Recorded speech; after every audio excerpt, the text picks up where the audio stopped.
Well, hey, happy Sunday for you. Happy Saturday evening for those yes, of us here in the United States. Yeah, and you guys just had Saint Thanksgiving, right?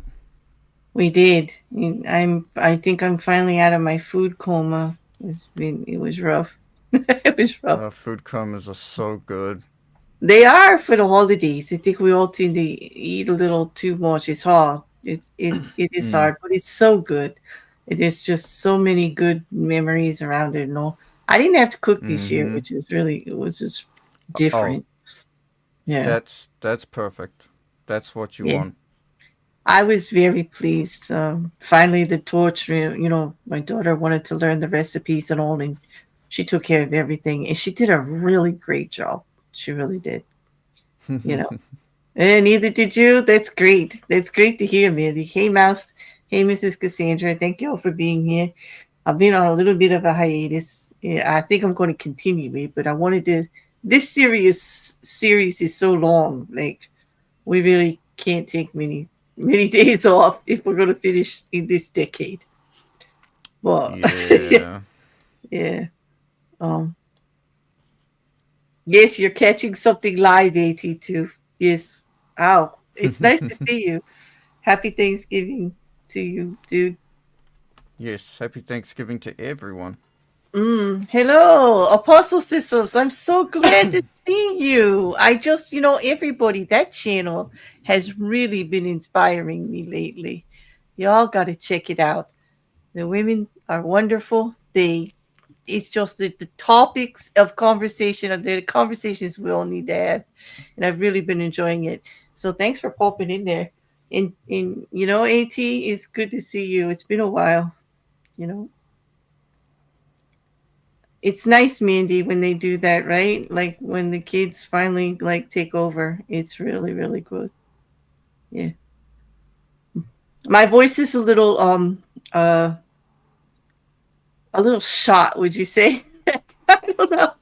it's Well, not too it's not too bad. bad. I'm not like, I'm okay though, everybody. Don't worry about me. I'm taking a break just because like you need one around this time of year. I've need and to be honest, it doesn't have anything to do with, anybody that comes to my shows or anything like that. But like the true crime right now, the what's going on with the communities and all, it's just too much for me. I don't want to deal with it. I don't want to keep talking about it. I don't want to. It's really kind of taken some of the joy out of it for me, so to speak, you know. But I'll get back to it, because there'll be things that I want to, that I want to cover. But right now, ah, the cases that I'm interested in are kind All a of bit going quiet. slow right now too. Yeah, they've been a bit quiet. And I Yes, thank can. you, Mindy. Mindy, that's a compliment. You see this? Apostate Sisters just subscribed. I'll check out your channel because if Claire recommends, I listen. There's big props there. Thank you, Mandy. I'll take it though. I'll take it because my time is limited and I've been very selective on on what I've been doing. But I will say that the Apostate Sisters in the Otherhood, you know, Mate stuff lately on scientific racism, I've been following a lot. Exactly, Mrs. Cassandra. I definitely do need a break. I'm going to be doing a triple again in January, just like I just came off of. So yeah, it's good. It's good. I may do some uploads. I just wouldn't expect to see me live next week either until Saturday. But I will say that, there's quite a few things that I do want to like put little shorts out. But the prep for like a 2 hour live is just beyond my scope right now. It definitely is. But I did. You'll be proud of me, Rekkr. I stepped up. Like I put together for tonight. I did because this one is important. Um, this law is hairy as far as I'm concerned. This is the hairy law. For those It is a rather hairy law. it's hairy. For those of you that have been following the series, it's the 48 Laws of Power by Robert Greene, and it's a little bit of a controversial subject because of the bad rep the book gets about being a little too harsh, and how it kind of treats the getting things done and getting your way and achieving that power, your endeavors and what you need, in a very aggressive manner. The book Mm-hmm. has been outlawed in prisons and everything. It was used by all kinds of gangs and stuff to do what they need to do. And the challenge was from Rekkr was to for me to be able to get around the concepts with him and also be able to present it in a little modern light because the book is older. Um, how does it fit in 2025, and how does it fit to some of us in everyday lifestyles, like our everyday lives? Mm-hmm. Uh, Um, and And not that's the always. hardest part. That is the hardest part, especially with this one. And Mm-hmm. what I think, Rick, is we should just like dive right in. What do you think? You know, I think, yeah. I think that'll be a good idea. we're so cute in our little thumbnails. Like we're just freaking adorable. Look at this. Right? Hopefully there's no crimes around us because we've both been framed. You punny. It's why I keep you around. You know, I'm addicted to the punny jokes. I really am. Dad jokes, punny jokes, bad jokes, like word play. I'm addicted. Like yeah.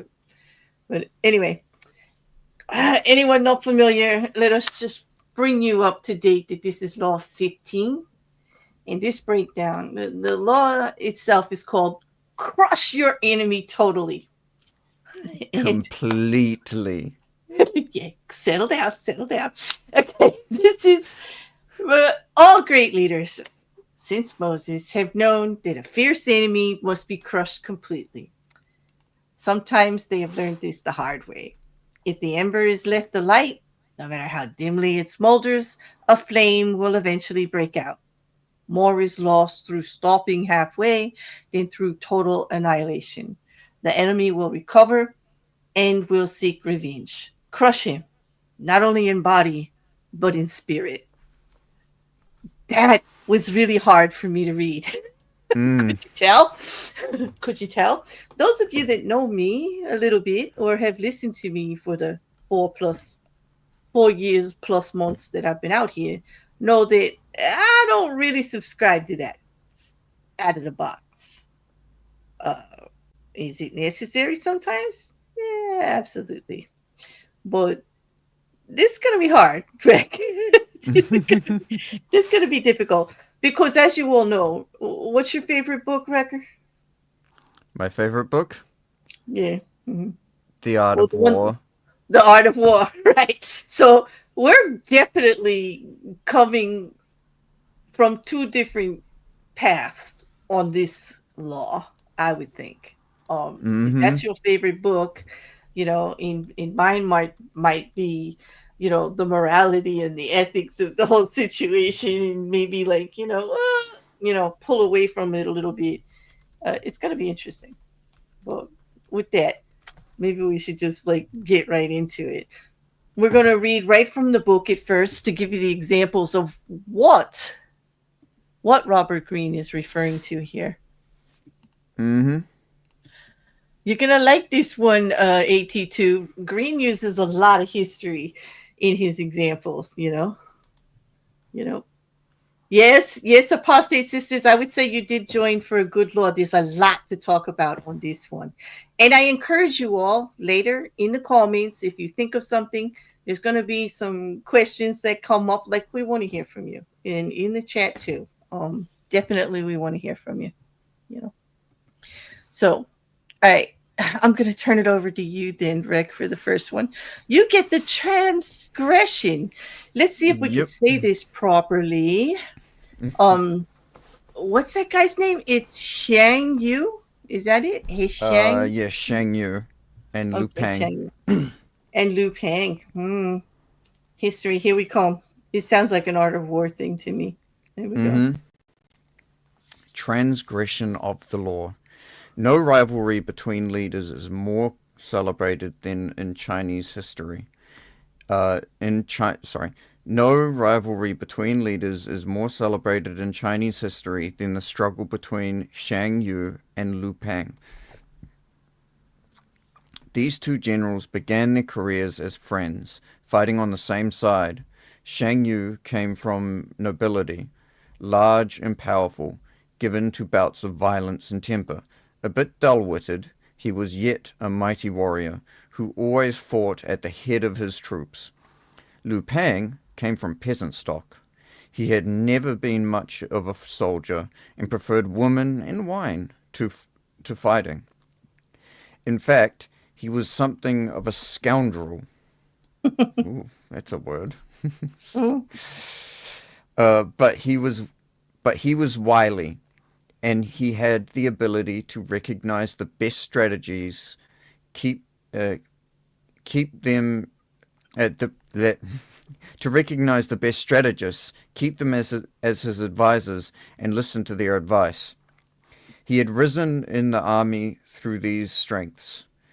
In 208 BC, the king of Chu sent two massive armies to conquer the powerful kingdom of Qin. One army went north under the generalship of Shang Yi, with Shang Yu second in command. The other, led by Liu Pang, headed straight towards Qian. The target was the kingdom's splendid capital, Shangyang. And Shang Yu, ever violent and impatient, could not stand the idea that Liu Pang would get to Shenyang first and perhaps would assume command of the entire army. At one point on the northern front, Shang's commander, Sang Yi, hesitated in sending his troops into battle. Furious, Shang entered Sang Yi's tent, proclaimed him a traitor, cut off his head, and assumed sole command of the army. It escalated quickly, but anyway. Without waiting for orders, he left the northern front and marched directly on Shangyang. He felt certain he was the better soldier and general than Lu. But, to his utter astonishment, his rival, leading a smaller, swifter army, managed to reach Shangyang first. Shang had an advisor, Fan Sing, who warned him. This village headman, Lu Pang, used to be greedy only for riches and women, but since entering the capital, he has not been led astray by wealth, wine, or sex. That shows he is aiming high. Fang Xiang urged Xiang to kill his rival before it was too late. He told the general to invite the wily peasant to a banquet at the camp outside Shangyang, and in the middle of a celebratory sword dance, to have his head cut off. Oh, The good. invitation was sent. Lu fell for the trap and came to the banquet, but Shang hesitated in ordering the sword dance, and by the time he had given the signal, Lu had sensed the trap and managed to escape. Bah! Cried Fang Xian in disgust, seeing that Shang had botched the plot. One cannot plan with a simpleton. Lu Pang will steal your empire yet and make us all prisoners. Mm. Realizing his mistake, Shang hurriedly marched on Shangyang, this time determined to hack off his rival's head. Lu was never one to fight when the odds were against him, and he abandoned the city. Shang captured Shangyang, murdered the young prince Qian, and burned the city to the ground. Lu was now Shang's bitter enemy, and he pursued him for many months, finally cornering him in a walled city.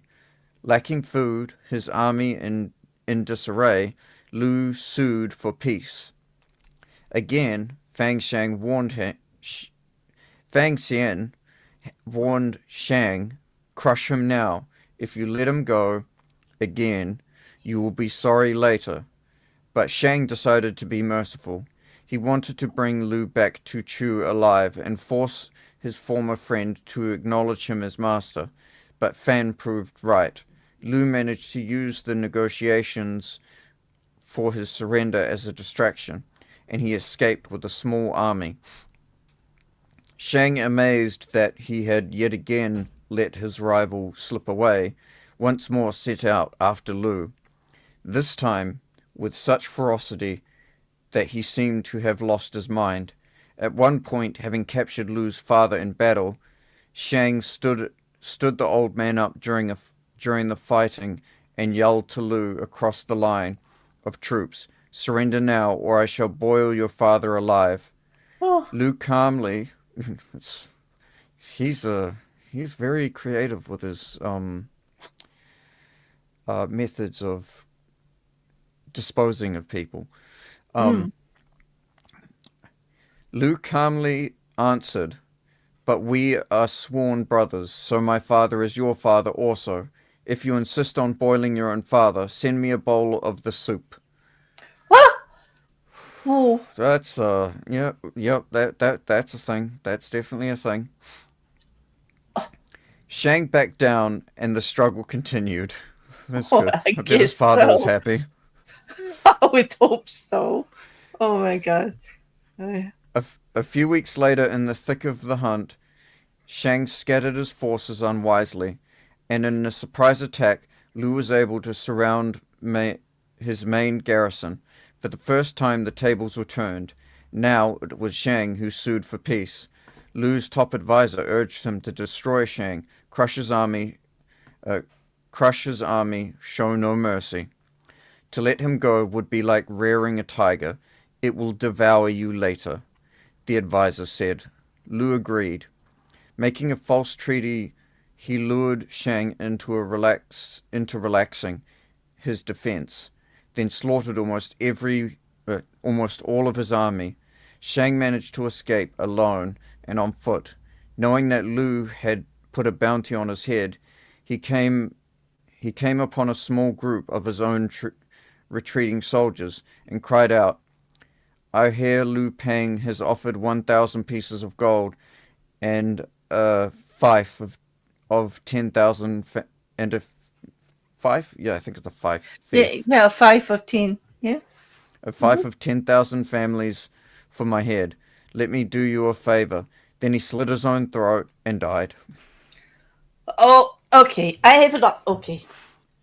All right. This is a little bit unfair because the examples are definitely in war. And I Mm-hmm. can't really go against the fact that when it's actual war, life or death, and conquering, that, well, yes, you have to defeat your enemy fully. And like saying, really made a mistake not taking care of Lou totally because he probably, well, they were friends. They grew up together, right? Like, But the only reason this entire thing happened was because he listened to his goddamn advisor. no, he didn't listen to his advisor. No, no. At the start, his advisor told him to crush him. There was no intention to actually doing that at all.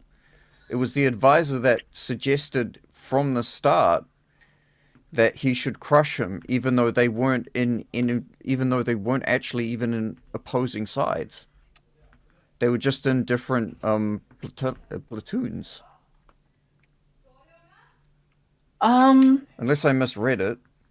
well, but they were friends, and then his actually his that Sang guy, the fan Sang, Mm-hmm. who was advising oh gosh, like these Chinese names, Shang, Hsian, the other one, Shang Yu. um Shang Yu. Okay, can I say Yu and Lu because they like, okay, but Sure. the fan guy, okay, to make it simple, the fan guy was the advisor, and he was Mm. advising Yu that he should take out Lu totally, and just Yeah. no doubt about it. And he didn't listen to him. Oh, you did not listen to him. He was like, no. And then he gives him mercy when he actually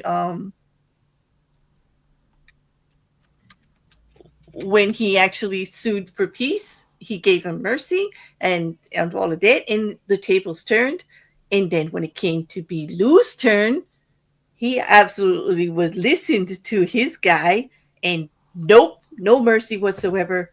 Put $1 million whatever on his bounty on his head, and they were going to kill him no matter what, destroy him. Mm-hmm. Um, but that's your book, The Art of War. Mm-hmm. So, in this case, when it's, I mean, you can't argue with it with war. However, I understand Yu's dilemma.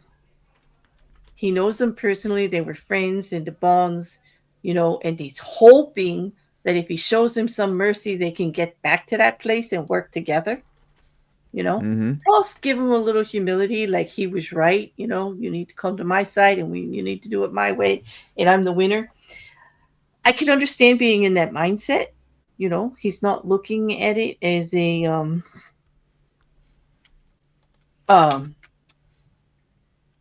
he's not looking at it in the same way, you know. Lou is looking at it as total war. The Sang is like, yeah, we're in war, but we used to be like buddies and on the same side. So he's taking it like a rival, and Lou is taking it like an enemy. Does that make sense? Mm.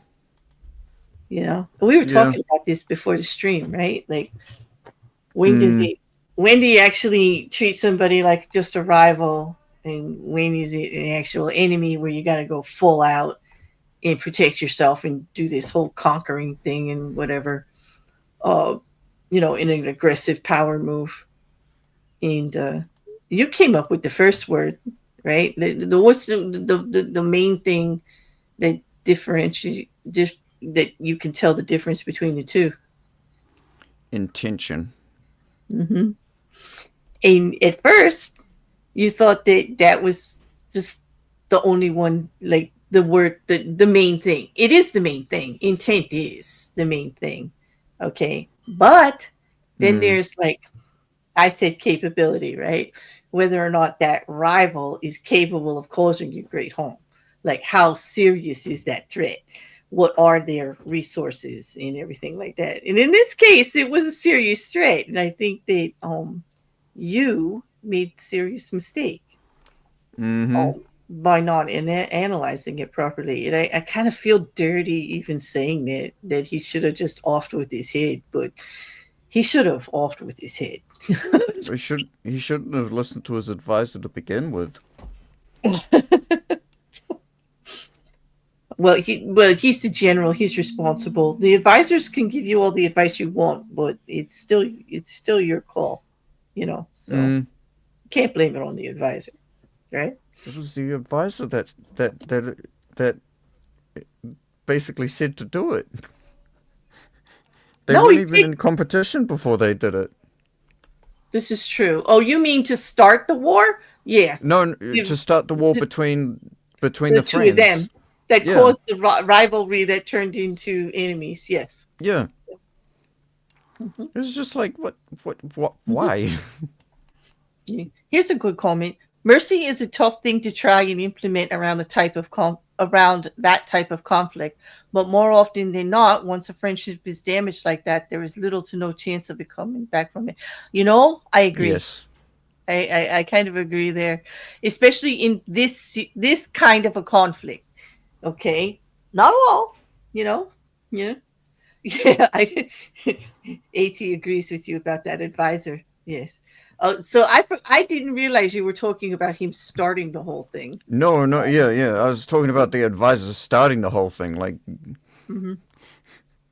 Yeah, they would have been you know, absolutely fine if the advisor was like, you know, I think he's trying to, go for more power and he's going to try and take you out. yeah, exactly. The chat seems to think that most advisors are not like great, like they're just not great. However, I would say, has been a consultant most of my life in business, my career actually before. I would say not all of this, but we do get a bad rap because we are the ones that get to say whatever you're supposed to do. We don't have to do the work, and we don't get our hands dirty. And then still, if it goes wrong, we could just say, well, you just didn't do it right. Like it's still, it would have worked if you did it properly. Like, yeah. So Mm-hmm. I kind of get where the sentiment is coming from, you know. But yeah, man, that's a hard one. That's a hard one. Um, because you kind of sort of have me agreeing with you a little bit here, Mm-hmm. but I'm reserving. I'm reserving. But when it comes to war, um, the war is the atrocities of Crush them. war, right? Yes, it's all about crushing them. It's all about the physical, the psychological, like, crushing of the enemy. I get that. It's not anything I want to get involved. It's very It's uncomfortable it's for me. not it's not Yeah. pretty. It's not pleasant.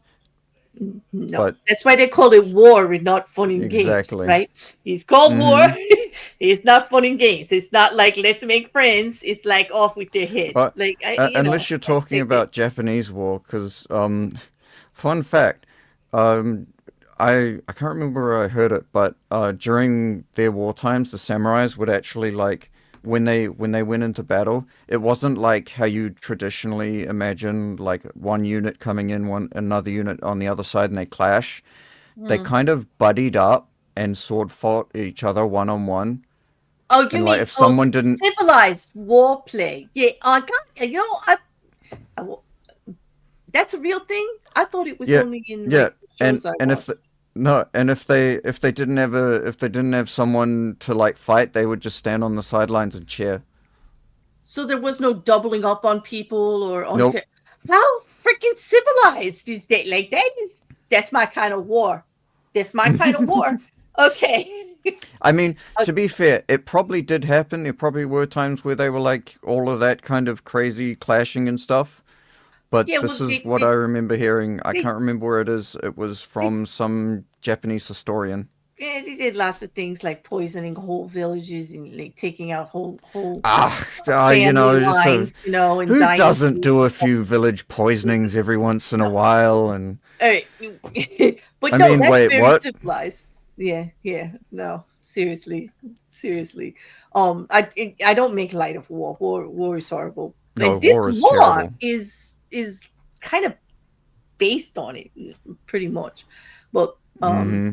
I think what I'm going to do is read the observation now before I end up agreeing with you too much because I really don't. I think you did that. You held that Japanese card pretty close to your vest. Oh, I You should know, read the interpretation. oh yes, want to read that first, and then I'll go Yes. on. Okay. Yeah, sorry about that. So, the interpretation. Sang Yu had proven his ruthlessness on many occasions. He rarely hesitated in doing away with a rival if it served his purpose. But with Liu Pang, he acted differently. He respected his rival and did not want to defeat him through deception. He wanted to prove his superiority on the battlefield, even to force the clever Liu to surrender and to serve him. Every time he had his rival in his hands, something made him hesitate. A fatal, uh, a fatal sympathy with, with or respect for the man who, after all, had once been a friend and comrade in arms. But the moment Shang made it clear that he intended to do away with Lu, yet failed to accomplish it, he sealed his own doom. Lu would not suffer the same hesitation once the tables were turned. Mm. This is the fate that faces all of us when we sympathize with our enemies, when pity or the hope of reconciliation makes us pull back from doing away with them. We we only strengthen their fear and hatred of us. We have beaten them, and they are humiliated.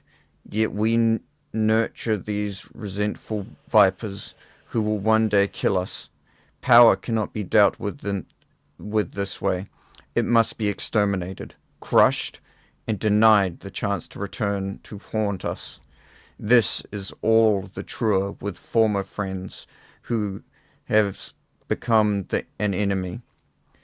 The law governs fatal antagon. The law governing fatal antagonism reads, reconciliation is out of the question.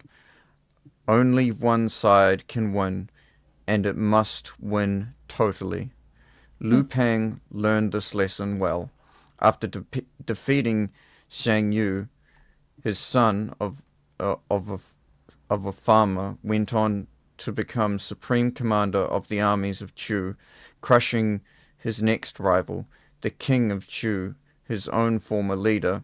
He crowned himself emperor, defeating everyone in his path, and went down in history as one of the greatest rulers of China, the immortal Han Kuo-su, founder of the Han Dynasty. Wow. Mm. Mm-hmm. That is something. So he like really wow.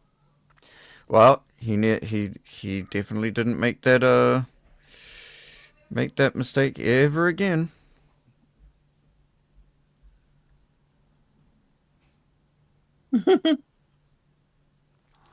Rocket. This is So the lesson today is don't give your name, phone number, IP address, and social security number to a blind cyclops instead of killing him.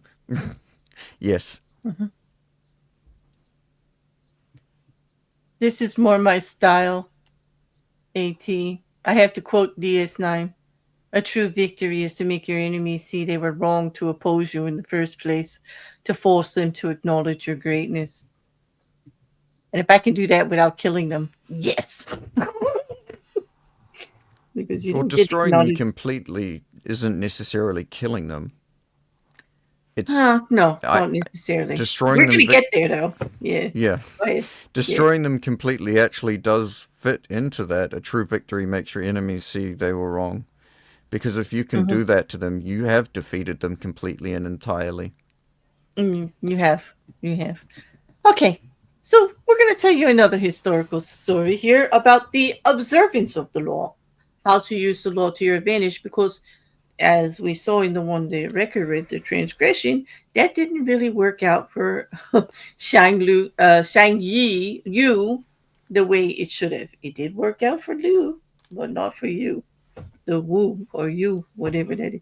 I don't know how you kept those names straight. Like, I didn't. I will I'm pray sure for if you him. go back, I didn't. Okay, well, uh, here we go. Observance of the law.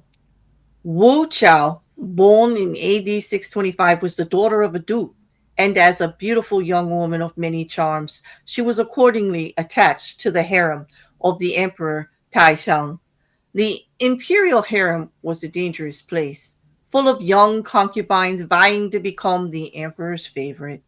Wu's beauty and forceful character quickly won her this battle, but knowing that an emperor, like other powerful men, is a creature of whim and that she could easily be replaced, she kept her eye on the future. Wu managed to seduce the emperor's desolate son, Cao Xiang, on the only possible occasion when she could find him alone, while he was relieving himself at the royal urinal. Even so, How when the emperor romantic. died, even so, when the emperor died and Kaohsiung took over the throne, she still suffered the fate to which all wives and concubines of a deceased emperor were bound by tradition and law. Her head was shaven, and she entered a convent for what was supposed to be the rest of her life. For 7 years, Wu schemed to escape.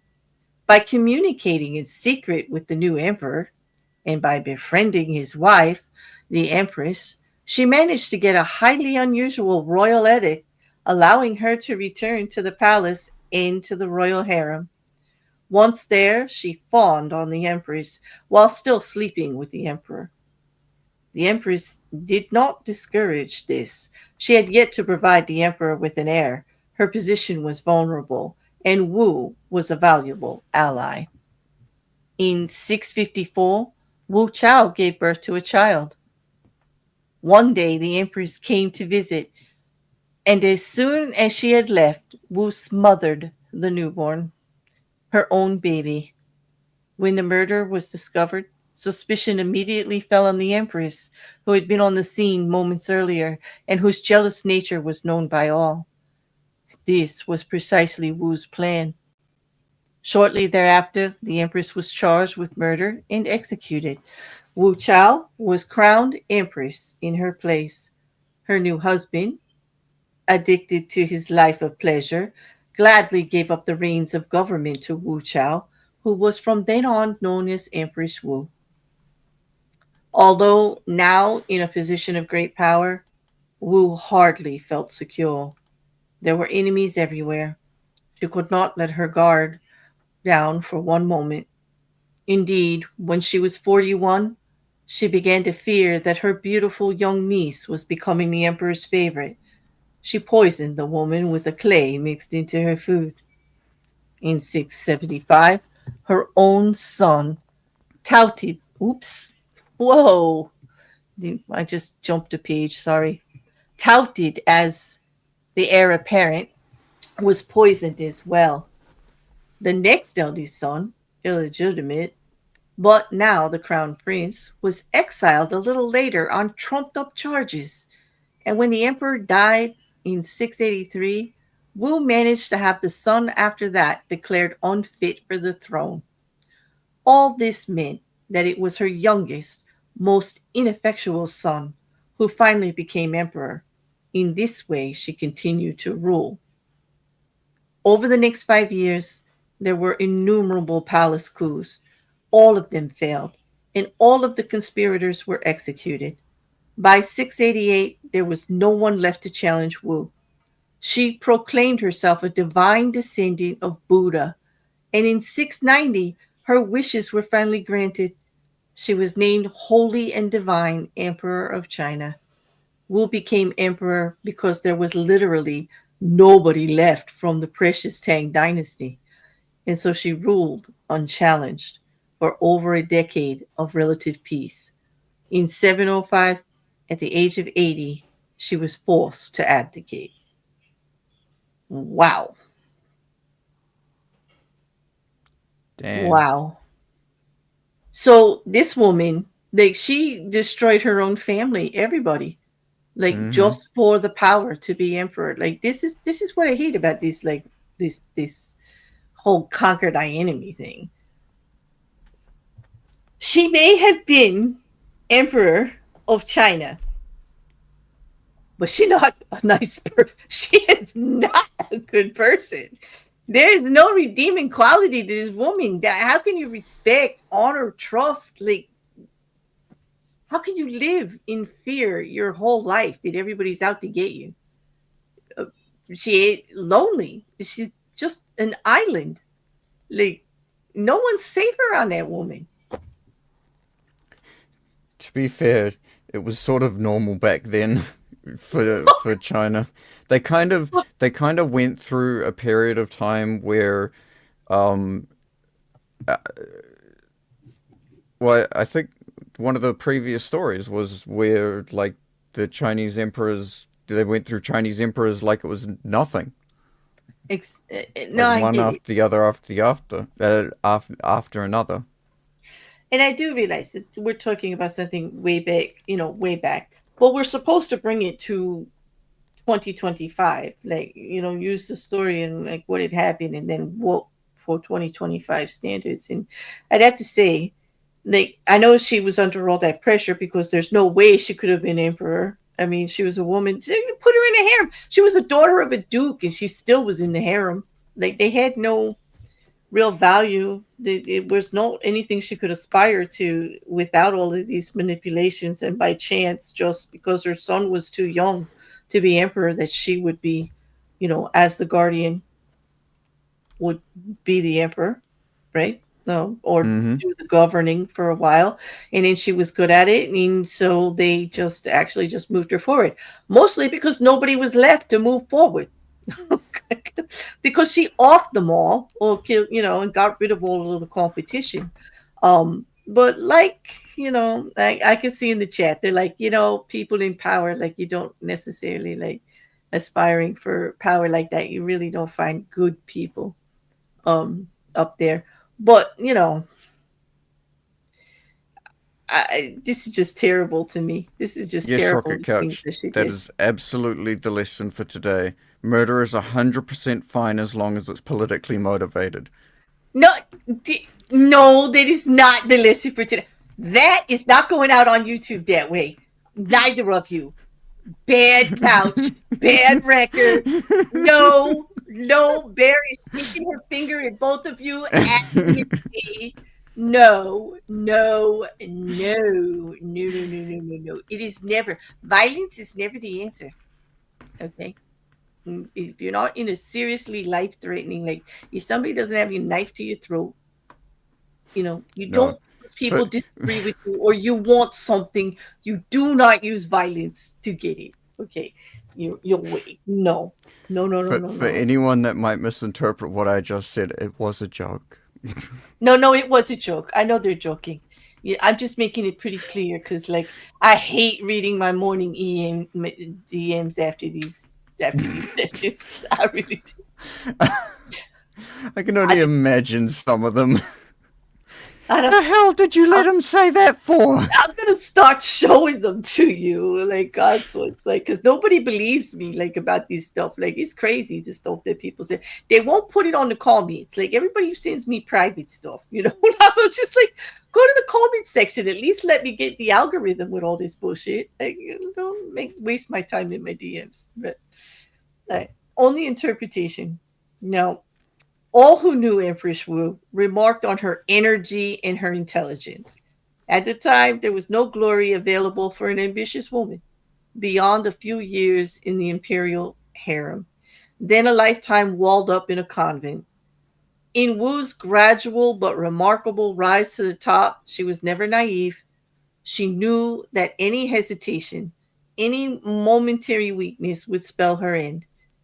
If every time she got rid of a rival, a new one appeared, the solution was simple. She had to crush them all or be killed herself.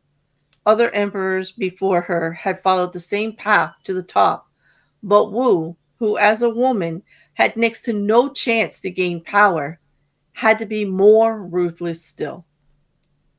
Empress Wu's 40-year reign was one of the longest in Chinese history, although the story of her bloody rise to power is well known. In China, she is considered one of the period's most able and effective rulers because of the long period of peace that they had.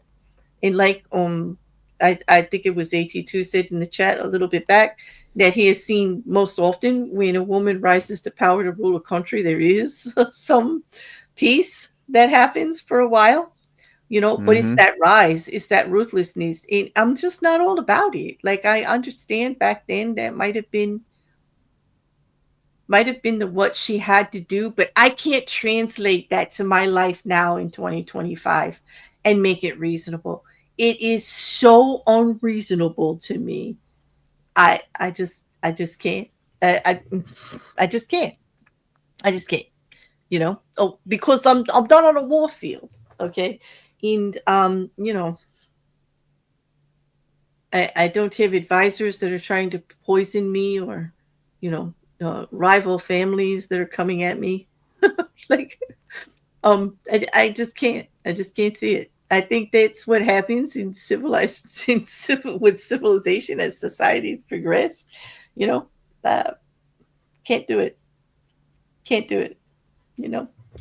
Oh, do you want to read the strategic imperative? I can certainly do that. Oh, thank you. The law operates on the principle that enemies harbor permanent ill intentions towards you. Any mercy, partial measure, or incomplete victory only serves to embitter them and fuel their determination for revenge. Even Mhm. when enemies appear friendly or submissive, this is typically a facade. They are merely waiting for you to slip up while they bide their time. Robert Greene emphasizes that power cannot be dealt with through half measures. It must be exterminated and crushed entirely. The philosophy draws from ancient strategic thinking, including oh, that's a word, that's a name, that's definitely a Oh, name. the Quatilia Arthra Cortelia's Shastra. There you go. Just, yes, just go with that. yes, You can continue yes. from them. You I'm can gonna go call him from Arthur. yeah, It's Arthur probably a. from third I would century not be BC surprised India. if it's a chick. It's probably a female. I would It, not be it's a surprised. it's I believe it's a male philosopher. Okay, Hmm. so I'll just call him Arthur. From 3rd century BC India, which states the remnants of an enemy can become active like those of a disease or fire. Hence, these should be exterminated completely. One should never ignore an enemy, knowing him to be weak. He becomes Mm, dangerous in due course, like the spark of fire, like the spark of fire in a haystack. mm, mm. I get that. Mm-hmm. I agree with you, apostate sisters. It seems like a terrible way to live, to be on alert at all time to maintain your power. Exactly. I mean, what she Oh, had to give up absolutely. for that power, and that's my point, is like you do not get to crush an enemy without it affecting you also in some way. It's not going to be all positive. There are risks. There's going to be some very not good, very not wanted repercussions of it. Either damage to reputation, people aren't going to trust you, people are going to make some assumptions, you're going to put yourself in a very lonely position, as she did, as Wu did, um, and also don't forget the 11,000 years of peaceful matriarchal rule on what is now the Hawaiian Island. Yes, yep, exactly. They did have the benefit of some isolation, I agree. but it was very, very peaceful. It was. And Mrs. Cassandra, I also agree about Elizabeth the First reign. And we have used her as examples in some of the strategic playing that she did with using her advisors and all to get inside information and to always know what's going on and to use her wiles. She was very, very strategic. Um, she used the worst things against her to her benefit. The fact that she was unmarried and a woman, and she actually played that up for lots of strategic play all over. She's quite wily about it. And I do believe she had a tendency to be ruthless when she needed to be. After all, did she not have to execute her own lover after so many years that Yup. she was never going to marry? Because of court opinion and everything, and some betrayals that were suspected. So, like, she was tough. Um, but she did always try to negotiate for a peace, but she could be brutal. um let's see, let's move. Let's We're gonna move on to, oh, this is fine, this is fun. From the book, Robert Greene always gives us uh an image and an authority in every chapter. And would you like to do the image and I'll do the authority? Well, Sure. A viper crushed beneath your foot but left alive will rear up and bite you with a double dose of venom. An enemy that is left around is like a half dead viper that you nurse back to health. Time makes the venom grow stronger. mm. I get to do Machiavelli. Mm-hmm. For it must be noted that men must either be caressed or else annihilated. They will revenge themselves for small injuries, but cannot do so for great ones. The injury, therefore, that we do to a man must be such that we need not fear his vengeance. Nicola Machiavelli, 1469 to 1527. Yeah, I get that. I get that. But now let's talk about what we mean by taking them out. This term Mm-hmm. crushing, what we call the spectrum of crushing that's in this conversation. Kind of the word that makes me uncomfortable about this.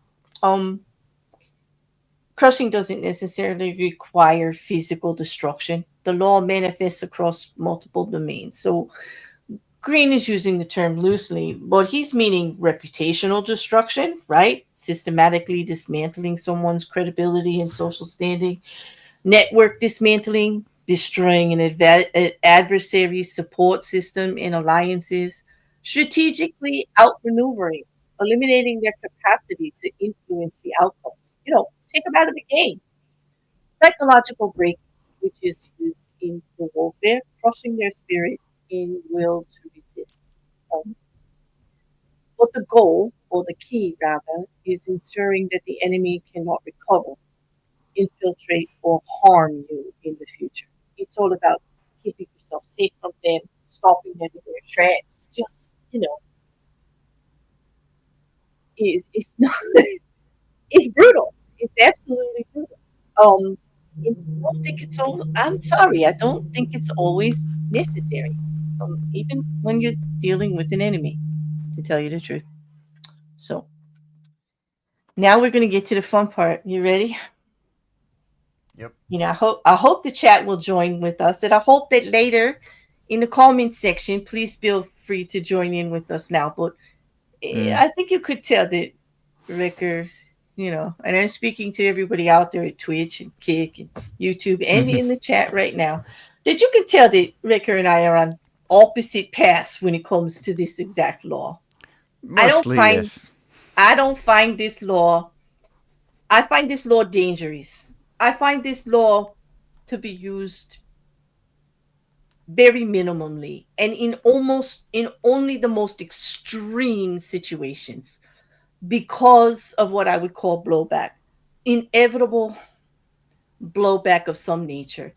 There's just no way around it. But I'm going to give you the floor right now to start with your pros on why this might still be a good law in today's day and age to be used.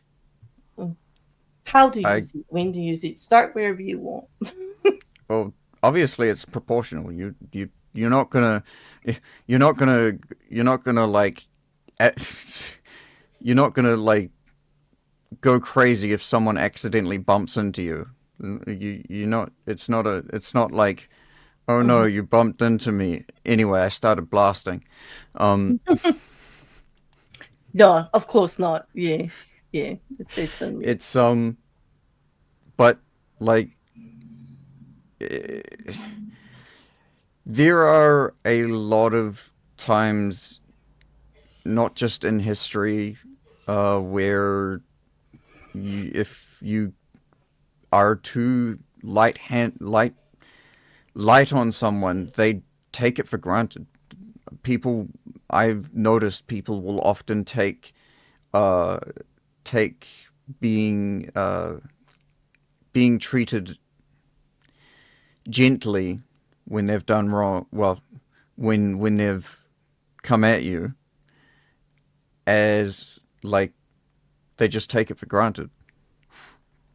oh, you so they would keep pushing on you, or they would think you're And weak, and they, well, they could get away with it's it. less impactful. They tend to just it's not a lesson that they learn. It's more often than not, uh, um, you know, it's the difference between, hey, that's bad, and here's $1,000 fine. Like for instance, if you take a whole like a whole bunch of the really big, really big companies, Hmm. where basically they strategically break the law because the law isn't really the law to them. It's just a subscription system that they can use to continue doing what they're doing. True. That sounds like you have a moral or ethical problem with what they're doing, right? Well, yeah. Uh, like Hmm. for instance, for instance, a perfect example of a company that should have been absolutely crushed from the get go. Um, I can't remember specifically what, but a, a AI company. They basically it was an AI music company. They basically scraped the entire internet of all the music they possibly could to run into their system.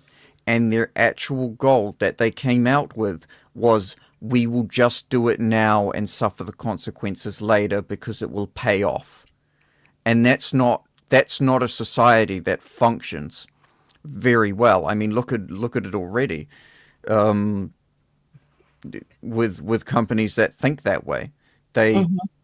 they just do what they just do what they need to do to get the profit margins, while everything around them suffers for it.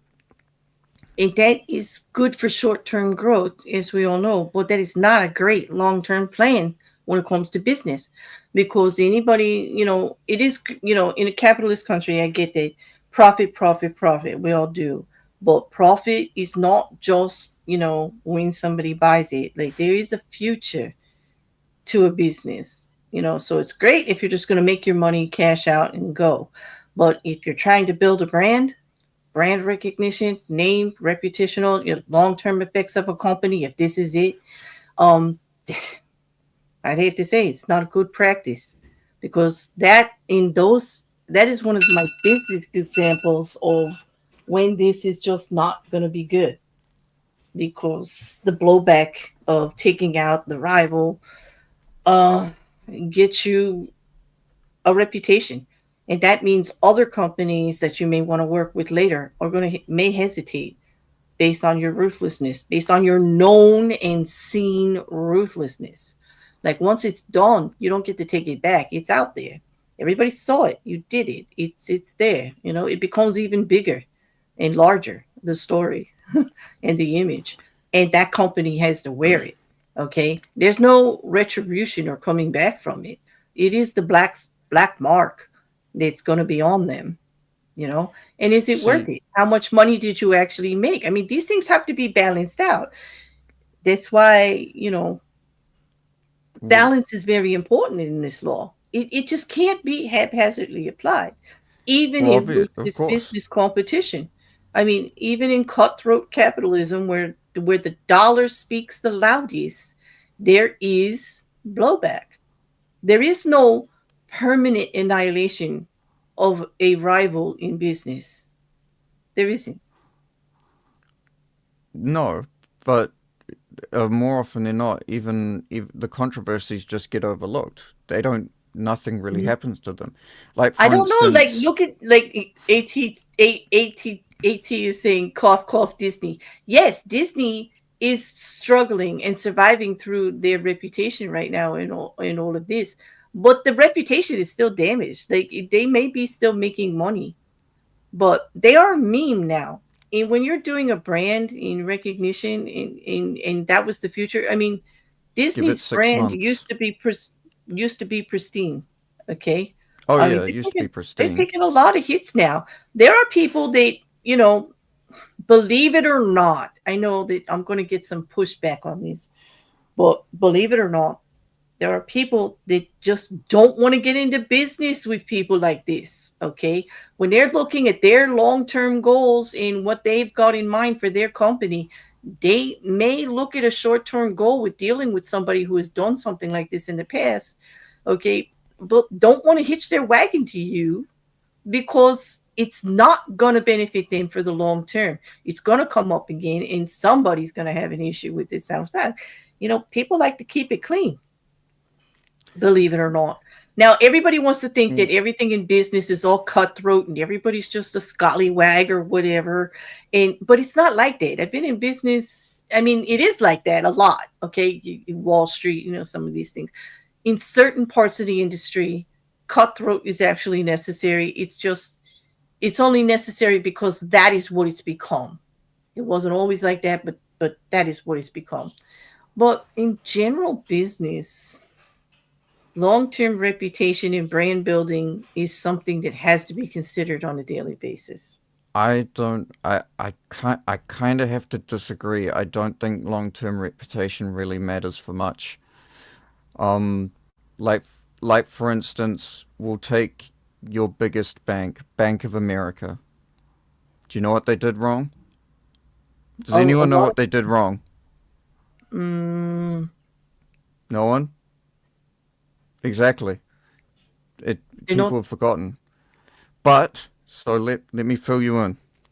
I was trying to think what Oh they did wrong different than everybody else during that whole banking crisis where they were fleecing customers on the interest rates and on fees.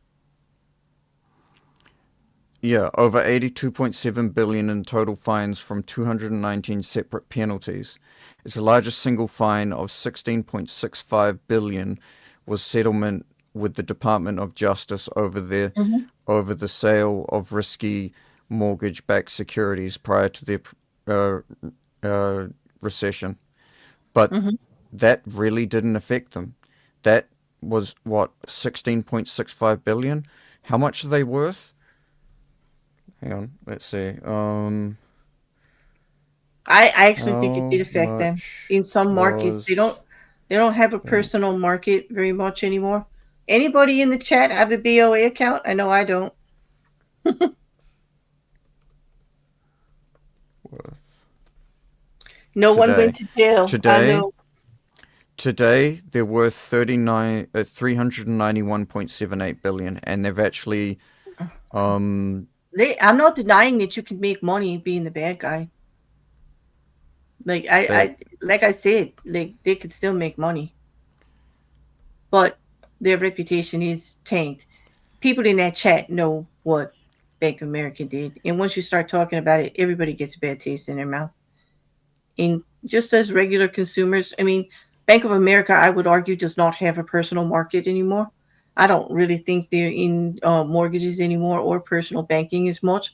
Did they have to change and did they survive? Yes, they did. Well, they did suffer repercussions. There's just no doubt about it. They did. for a short period of time, yes. but they're nearly There back to still their are. old. Right now, you wouldn't catch me with a Bank of America bank account right now. That's still 2025 suffering. Everybody in that chat knows what they did. Okay. Apparently, enough people do trust them enough to get them nearly back to their In a different pre-recession. angle, in the different angle of the business, but not for what they got caught at. That's my point, Rekkr. You've got a valid point. Did they survive? Yes. They had to do some finagling and change their path. But there's no way you could sit there and tell me they did not get repercussional damage, because they did. Oh They yeah, had to I'm not actually saying that they change. didn't get it. I'm just In saying it order did. to It wasn't survive, they significant. were big enough to be able to change where they were putting their money, their investments, and what they concentrated on to survive and still make money. But a whole section of their enterprise is gone with the reputation of it. That's my point. Yes, you're talking But about a really great big conglomerate that had the resources to change their trajectory into to move things around. Okay. but it's essentially cutting a limb off a lizard. It just regrows in a different way. Well, that, It's if you're big enough, that's going to happen. But it doesn't mean that they, like you were using it as an example, like there is not repercussional damage. There is. I'm not. No, I'm not saying that there isn't repercussional damage. There is. There absolutely is repercussional damage, but it's Well, I not never said significant. that people wouldn't survive the damage. I'm saying the damage would be there, and it has to be taken into consideration, correct? Yes. I mean, if you were in that situation and it was a smaller deal and you don't have the resources the Bank of America did, you would not survive the Nope. repercussional damages of that. That's why That I basically said the law is a subscription service for people that are rich enough. Exactly, exactly. But that doesn't necessarily make your con a reason why in 2025, while we are applying this law to everyday life, that it should be used. You actually proved my point for me. Like, it works for big business when you've got enough money to wash away the damage. But in everyday life, this law is damaging. Yeah, you proved It's my point for proportion. me for the little guy. It is proportionality, and in a more interpersonal relationship, it's it depends Oh, Whitney, on. you don't ever do this. This is like, no, you would never use this in your personal relationships. That would be like the revenge against the ex and turning into a bunny boiler or something like that. No, no, you don't do Yeah, this kind of stuff. exactly. No, this is never. I would advocate this in our personal lives. I can't even see doing it. I mean, I it's YouTube, right? We've all had issues out here. Like, well, at least I have. I don't know about everybody else. Where people just get like crazy. Okay, you have Mm-hmm. to decide when you're going to weigh in and when you're not. Like Oh, me, absolutely. I take the road of, if it's really, when we talked about intent, somebody might have the Mm-hmm. intent to do you harm, start rumors, attack you, talk crap about you, do whatever, try to, be competitive about, guests or whatever like that, and start all that kind of stuff. And, there's intent there, malicious intent, and you Mm-hmm. recognize it, right? But the Absolutely. capability, I mean, what can they actually do to you, right? You know, like, if you actually get involved in it, tit for tat, and you keep going at them back and forth. I've seen YouTube channels like do streams about each other like every day, back and forth. This one says this and this one says that. They go on it like it's just like drama central. And even the person who's defending themselves, it just looks bad. It's like nobody wants to be around that stuff. Like, nobody, just by engaging in it. So to me, I'm like, the capability of them actually doing any harm, like, why don't I just pick up and carry on and just, mind my business over here, treat them like a gnat, like treat them like they're irrelevant, because they actually are. Like, what can they actually really do to you, right? Well, if they And can't do anything, then there's no point exactly. in using it. Right, But exactly. if they're in a situation where they're more than capable of hurting your reputation using false information, or hurting your reputation other ways, then being gentle on them and trying to, you know, work things out in a softer sense Oh, and no, generally leads to very poor outcomes. it does. But here's the thing. I don't think I got a poor outcome, actually.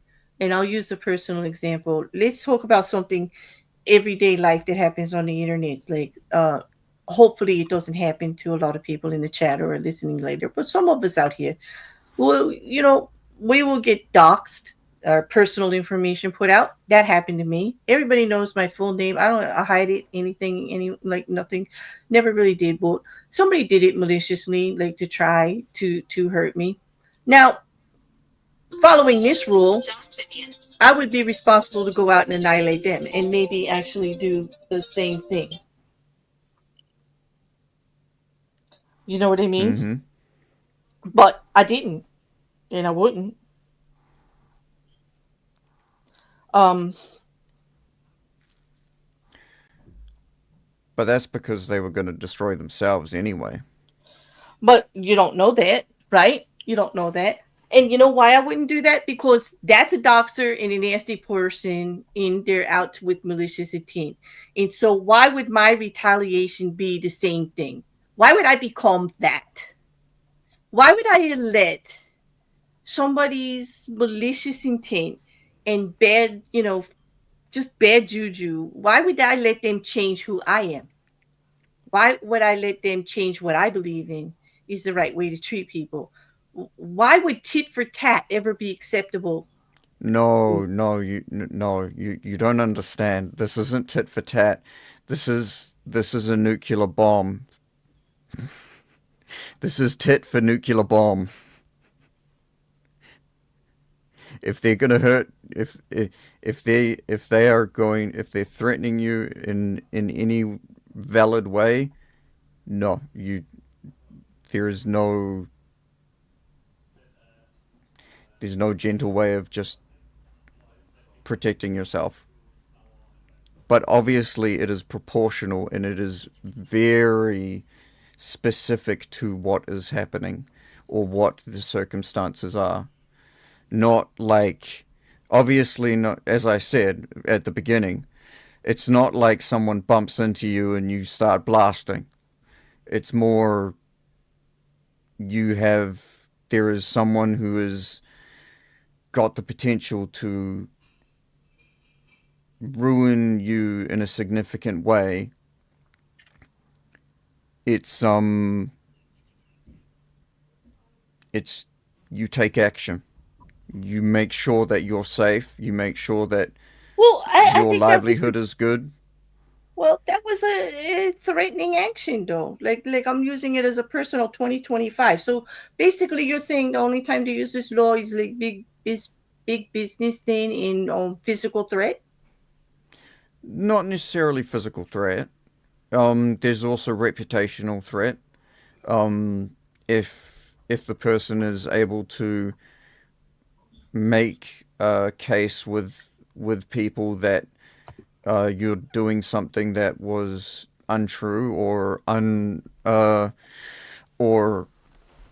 not that wouldn't reflect very well on your reputation.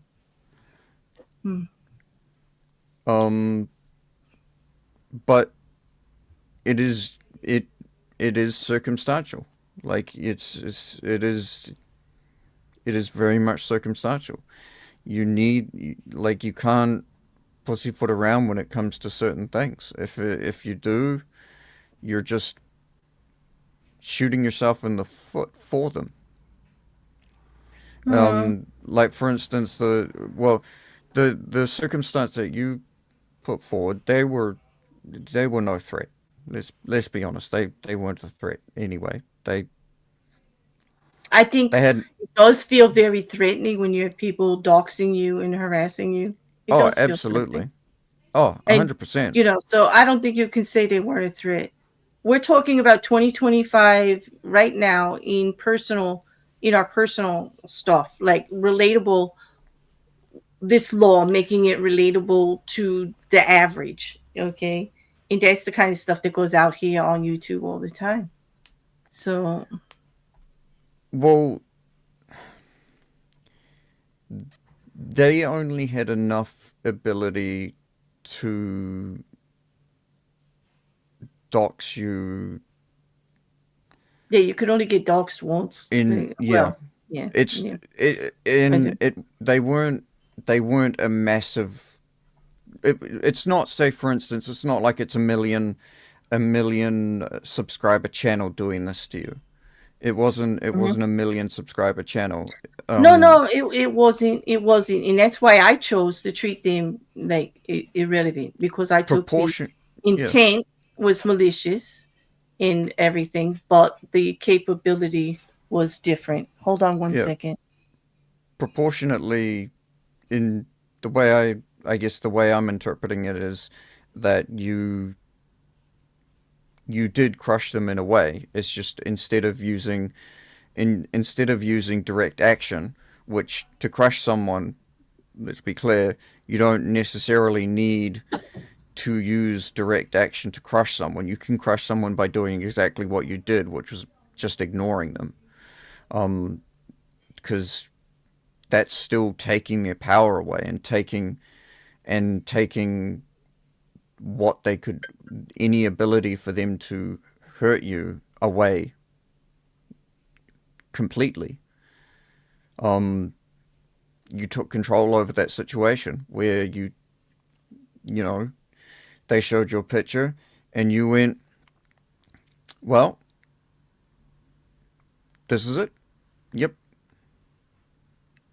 And you took the power back. Right. Well, yes, but a lot of people would have disagreed and said you should get out there and fight back and stuff like that. But I didn't think that was the way to go. That's just how I am. I Mm. I should I I did. should also be a little bit. I do need to clear something up. The art of war isn't necessarily about completely crushing your enemy. It's about using uh, minimum effective force to crush them.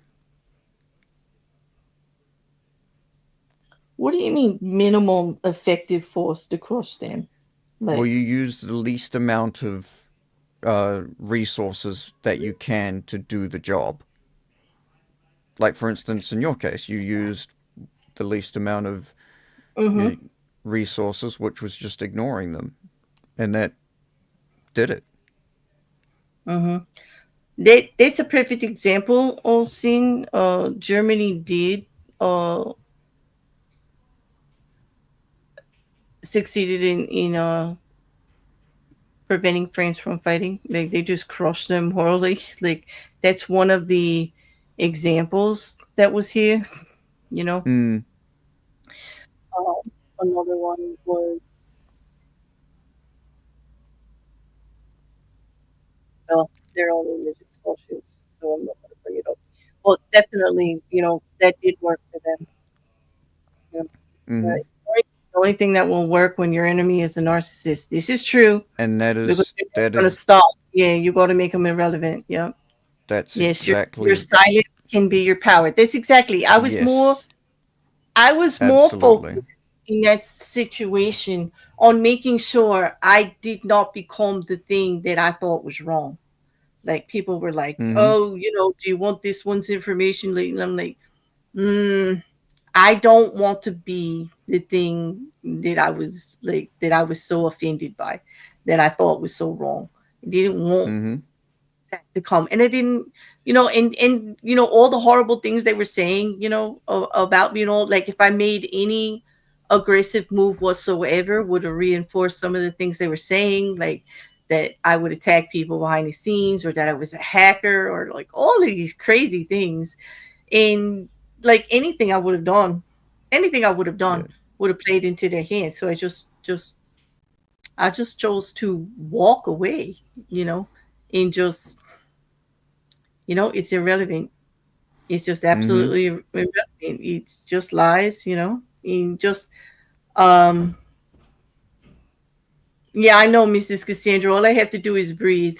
I know, and I'm a threat. That Like no matter what that's I do. Hmm. that's the And other thing is when if you ever decide to take this to use this rule at any point in time, don't do it on the spot. If if mm-mm, if if you if you feel like you are being emotionally charged in any way, take a breath, leave it for 24 hours. If you still want to do it, then do it.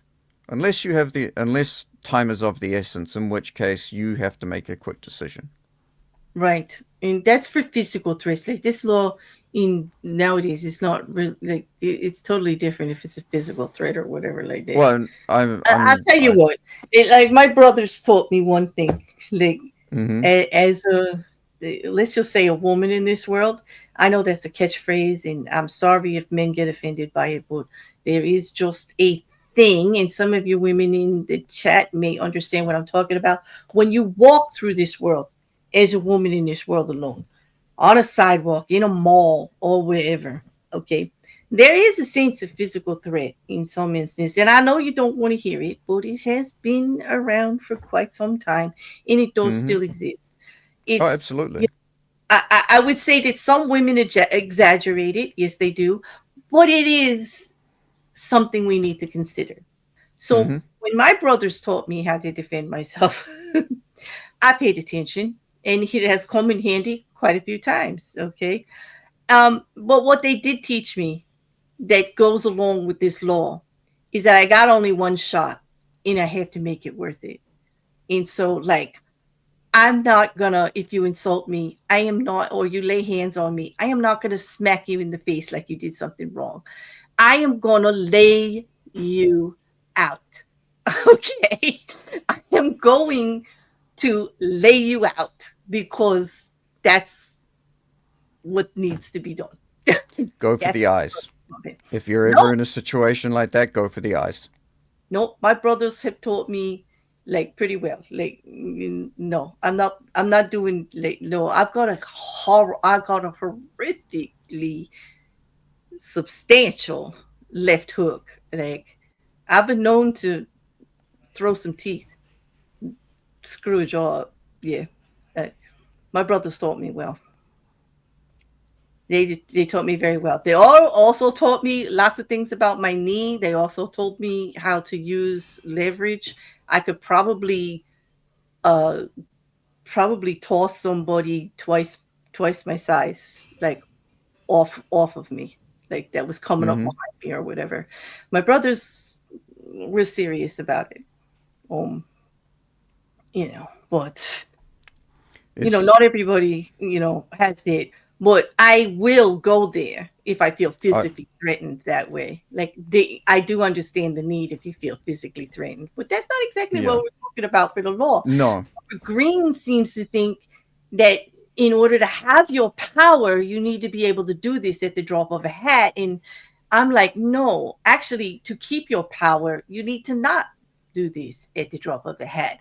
I find No. my stance in the cons is that you have more power when you have more control, and that when you actually set out to crush an enemy, there is the damage of overreacting, of overdoing, of overexpending resources, of just doing too much about it. There's a fine line there. And Mm-hmm. that's where you get all of the blowback damage. Because this whole thing about they just like, no, what, they went against me, I need to crush them. It's just in 2025, that's not how we should be. It's just not. I don't find it efficient. I don't find it works for me morally or ethically. Do I find that it's necessary when it comes to war? Yes. I don't want to live my life with other people as if I'm at war all the time, you know? I think that's the point of using the law is so you don't have to be at war with people all the time. so so make an example of the first one up and then Yeah, then just walk away. Is that what you're saying? Like, yeah, like I gotta be Well, how brutal many so I can have times peace. Yeah. how many times have we read stories where like one person tries to stand up to the to the government or the big bad guy, and the bad guy just goes click bang, and everyone else goes oh dear, and that's pretty much it. Yeah, Couch has got a point there. Oh wait, that's not it. Wait. If you strike the king, kill the king. Don't use this rule unless you're sure you win. Exactly. Mm-hmm. Yep. And then just because you can do a thing doesn't mean you must do a thing. Damn it. I need to stop quoting Star Trek. That is also very true. Just because you can doesn't mean you should. It's I know all I about laugh, proportionality. but it is kind of the point. I know. I know. I know Mm. 82, but when I laugh, believe me, it's not a laugh like a humorous laugh. It's just a I can't even explain it kind of laugh. That kind of nervous, like I can't believe this is where we're at in this world kind of laugh. Yeah, like that. Really. Um I have these conversations a little too often. Yeah. The Um way I see it is like, why should you give mercy to someone who would not do the same for you? Why? Because of the emotional burden of destroying somebody, what that does to me significantly as a person and what I believe in. How about that?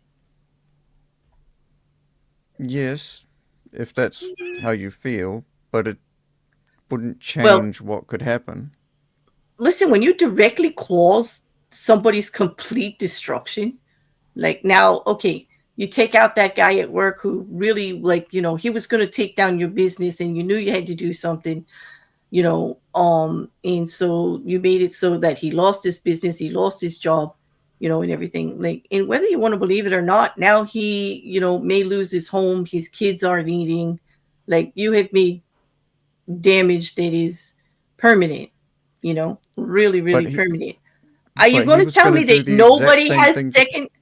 Yes, he was going to do this exact same thing to you, but tit for tat. Like, here's the thing: you two That's rights, his two fault. rights. He shouldn't have stepped out in front of the bus. No, he shouldn't have. But two wrongs don't make a right, no matter how you play it. Okay, so yeah, he was going to do it to you, but did you have to do that to him? Was there not a better solution? Like, you know what I mean? Besides total annihilation and children that go unfed and people losing houses. In that This is my specific point. circumstance, absolutely not. Because if he had that intention, there is no way in hell he was stopping just and playing cordial. I do not believe someone who is out to actually ruin your business would stop if you just, for instance, called them out on it. What I about the think they were. opportunity?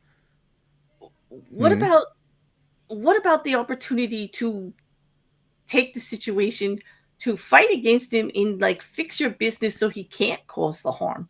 Like, what about finding a solution to get rid of the risk? What about doing all that that is that without is that is finding a freaking solution to get rid of the risk. devastating? I know, but in some terms, like, I just think that we should be better than that. That's the easy way out. Okay, like you're gonna It's pick up a sledgehammer and I'm gonna get on the computer, kind of thing. if That's he where we're picks up a at. sledgehammer. No, no, that's what you don't understand. If he picks up a sledgehammer, I'm jumping in a steamroller. Okay, see what I mean? Now that is too much. Okay, now I'm arguing sledgehammer to sledgehammer, and you're actually using a steamroller. So I would say that you're going to get judged for that. That's excessive. That's too much. That's just like, now I fear that you are actually acting out of more of a fear and doing too much overzealous that way. That is a disproportionate response to the threat. No, it's not. It was a he's sledgehammer. You he's stuck threatening my in a life. steamroller. He is threatening my life. I have no sympathy for anyone. If someone comes at you with a sledgehammer, you have all the right to use as much force as you deem necessary. I get it. I get it. But still, I think you're excessive with the steamroller. If you want to Okay, get a bigger fine. sledgehammer, I'm saying you went overboard, and I'm going to be looking at you side Okay, eyed. I'm okay, going to be saying, okay. I Rekkr, won't. did you have to go that far? Because I that's a won't. damn steamroller. Like, and now we're out the money of a freaking steamroller when it was just an axe, like a sledgehammer that he had Fine. on there. I Like, won't use a steamroller. I'll use a McLaren. could That you way not he use goes the out in BB gun? style. You could have used a BB gun from 50 yards. Like, you didn't need a steamroller. Wait, Is my point. hang on. Wait, what's a BB gun gonna do? What, Wait, what's a, what, you know, he's just running at me with a sledgehammer. I'm like, ha, ha, ha, and he's just like, this is inconvenient. no. Okay, not a BB gun. How about one of those magnet ball Uh, paintball things we watched the Kentucky guy shoot the other day that left holes in you mean a shoes? less lethal, Yeah. less lethal? Yeah, I'd be okay with using. Yeah, I'd be okay with that. Okay. Okay. See, well, my point is you didn't need a steamroller, right? Could you have used Arguable, maybe but a little okay. bit? It's a little too. It's a little much for the response, which I mean, it's a little out of proportion for the sledgehammer. Yeah. Well, I mean, the end result is the same thing, isn't Yes, but the reputational damage you suffer is greater if you use a steamroller. I know they have apostasists. Yes, they have. Yes, I know. It's just I have to play devil's advocate here. I'm trying, and he's a tough one because he really is this art of war. This is like his thing. I just, I just, listen. I I get I wrong. just think if someone is going to try and ruin your life in any way, shape, or form, you have every right to take either proportional or uh, excessive action to stop them. Obviously, without breaking the law. Okay, but would you agree that there is some alternative strategies that may prove Oh, superior? absolutely, Like absolutely. like And the I one I encourage used with people. the No, self-destructive yeah. allowance where you let somebody just show their ass. Like let Oh, them just do absolutely, what they're doing and show absolutely. everybody their ugly arses and like, And, and I yeah. will say, I encourage people to use every tool possible before taking any drastic action. But if time is of the essence in any way, or if it is that level of a threat, no, there's Well, they do have AT has a point. Like, how many people are going to come after you if you did use the steamroller after that? Nobody. exactly it. Again, No, yeah. that hang on, Wait, my wait, hang on, counter. no, that's actually perfect for me. It actually proves the point. It sends a message. It does. It's a miss. Can you imagine how many people might be like, oh yeah, that guy, he's being successful. I think we need to just take him down. And then you hear like 5 days later, oh yeah, one of the guys actually went at him with a sledgehammer and he took him out with a steamroller. No Uh one huh. will go. Everyone's going to remember the steamroller.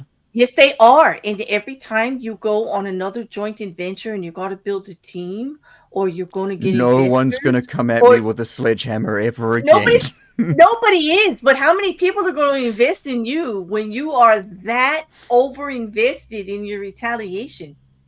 You just proved that, like, 1 in 1 is not a thing with you. It's 1 to 10.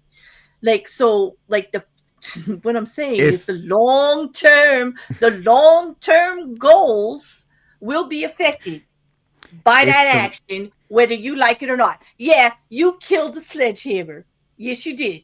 Yes, you did. And you did a damn good job of it. Yes. And now, you want to carry on with another business that has nothing to do with steamrollers on a little gentler, like maybe it's some kind of like gosh I could forbid you start want a to get involved kindergarten. in. Yes, well, I don't really think the Brothers and Sisters organization is going to let you volunteer. And I really don't think that anybody that's investing in peaceful solutions anywhere is going to want you on board. I think Wow, you're going to take the reputation. I think you will be known for this. And I think you need to be sure that like, you want to be known as the hard ass that just takes them out. That's fine. But I think being known as the hard ass that just takes them out has repercussions down the line long uh, term. And I prefer, as a strategist and somebody who has done projections for a living for like ever, to actually think of the long term plan. And I say this law is deadly for long term plans. It is not to be used callously at all because oh, it it has absolutely is not. It's not consistent meant to be used callously at all, and ever. it has some type of blowback no matter what, does it not? Oh, absolutely. But Now the everything will have blowback some is kind of not going to blowback. be people coming at you with sledgehammers. I grant you that. I doubt anybody will take a sledgehammer to you after you steamrolled that person. However, like I said, nobody's, you're not going to be like, house sitting for anybody with cats and pets, and like nobody's going to wax you on the board of Brothers and Sisters Association. You're not going to be the fine example that we want to represent like people to grow by as the best choice to deal with a problem. Yeah. My counter argument, though, there is 100% chance that I'd still be alive. Yes, you would be, and that's great, and I'm glad that I would have preferred you just go at him with a sledgehammer, like a little. But then that's a 50-50 chance of me surviving. Why Okay, would I a want? bigger Why one. would I want? What? No, that's still like a All 60, right, I'll 60, even 40. grant you. All right, all right, all right. I'll do you the courtesy here of granting you the samurai sword. Yeah, Okay, no, but you know you what? don't need the Actually, steamroller. You know don't what? need the steamroller. It was Okay, disproportionate to the okay. threat. Okay, We'll bring the threat down. A 22. okay, There we go. okay. Just shoot him where he stands. Okay, great. Yep. There we go. as long as long as you It's are less licensed. messy, obviously, much less messy. Well, Uh, you've definitely taken the guy out of the game. You made his wife a widow. The kids are now orphans. you should have thought And you about it. probably, yeah, and you probably have in some states a whole legal proceeding you're going to have to go through to prove Oh, that you didn't intend to 100%. kill him from the scene. But hey, it's content for me, so hell yeah, like I do prefer that option over the steamroller. Although I 82 do. said hang on. 82 said he would hire me to babysit his kids and pets because he knows they'd be safe. Exactly. Oh, okay, 82. I know. He's like my favorite edgelord. 82. The guy Like, should have thought about the consequences of his actions before stepping that. Exactly. okay, but you're not. Neither one of you are going to tell me that you don't get reputational damage out of this one. That was a Actually, I'd probably disproportionate. get. You'd It probably was a get reputational. It'd probably come disproportionate out. response. Yes. What? I think it would probably come out a little bit more positive, though. You're going to hate my questions now. I think the chat. I think You're probably going to hate my answers. certain elements of the chat are going to not like this very much. Okay, let's get to the what do you think so we don't run out of time. Because we all know the reversal is like we've been discussing the reversal for the last half hour with the steamroller and the sledgehammer. Okay. This is just what we were just discussing. Does the possibility of future revenge justify disproportionate response to current threat level? I do believe I know what your answer is. Are you sure? You sure? I might have a much deeper and more complex answer for that. Oh, thrill me. Go ahead. Let's hear it. I said I might. I didn't say I actually did. What did you think I did? You think I did? Jeez. Forgive me. I forgot where I was for a second there. Okay. Thanks for making me laugh. This was a hard one for me to do. At least, like, hey, that was a genuine laugh, AT2. That wasn't like the nervous one. Okay, okay. All right. At what point does preemptive crushing become paranoia? Um, it's when the only effect has been the only time you have seen any effect is through your own imagination and use and belief that something may happen, even though there is very little to no evidence of it actually occurring. So, like, you agree you really shouldn't like preemptively crush just because they say they're going to do something, Well, or okay, no, I'm kidding. okay. Oh, No, if I, if I if everything, if the idea of the guy with this coming at me with the sledgehammer was only in my head, there is no reason at all to ever take any sort of action, even remotely. this is the same when the perceived threat is not justifiable in reality. Thank Yes, you for answering, AT. Oh, he answered the first one too. Yes, because proper response prevents future revenge when applied properly. It is like nobody's going to come in with a sledgehammer. Yes, yes. Okay. All right. So the third, how do you weigh the psychological burden on yourself of crushing someone totally against the security it provides? So, yes, you know that you're safe now. The guy with the sledgehammer, he's not going to come after you. And probably nobody else with a sledgehammer is going to come after you. But the psychological burden of knowing you crushed him, he's no longer here. There's a widow, there's orphans, kids aren't eating.